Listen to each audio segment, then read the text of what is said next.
Биыл халықаралық дәрежедегі жаттықтырушы Мұстафа Өзтүріктің туғанына 60 жыл. Осыған орай бүгін оның отбасы мен туыстары Германиядан ұшып келді. Мақсат Алаш топырағына алғаш таэквондо спортын қастерлеп әкелген қазақтың қаһарман ұлының ерлігін ескеріп, есімін қайта жаңғырту болса керек. Мен елге келгендегі әсерімді 1989 жыл алғаш келгенімде үлкен әсер өзім көкте жүрім бе, жерде жүрім бе дегенмін. Одан бері 23 жыл өтті. Бүгін осындай халқымыздың мына аэропортта мынандай қарсы алып тұрғанда, мені сол 1989-да ата-бабам көрмеген Қазақстанның астанасына келгенде қуанышым бүгін сонымен бірдей болып тұр әзір. Шалқып тұрмын, өрдеп тұрмын, ел ықыласына.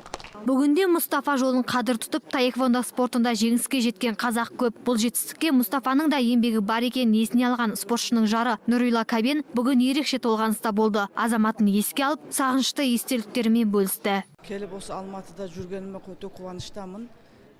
Мұстафаны 60 жылдығына шақырып отырсыздар. Көп рахмат айтам. Баладарыммен келдім. Қазақстанды көп ойлайды. Күнде отырғанда Қазақстанда сөйлеп отырады, кеңесіп отырады, айтып отырады. Баладарымыздан көшіп кетсек деп ойлайып айтып отырады. Бұның бәрі бір жақсылық. Оған енді тақдырлайын жанымызда болмаған үшін мен де өкініштемін. Шетелде туып, қазағым деп өмірден өткен азамат 40 жасында дүниеден озған еді. 2000 жылы Алматыда Мұстафа Өзтүрік атына көше беріліп, 2004 жылы Бесағаш ауылында ескерткіш ашылған. Биыл 60 жылдыққа ескерткіш жаңартылады деп жоспарлануда. Артынан ас беріліп, еске алу кеші де ұйымдастырылмақ. Дәл қазір біз Бесағаш ауылындамыз. Ал мұнда Мұстафа Өзтүріктің 60 жылдығына қызу дайындық жүруде. 23 қараша Мұстафа Өзтүріктің туылған күні.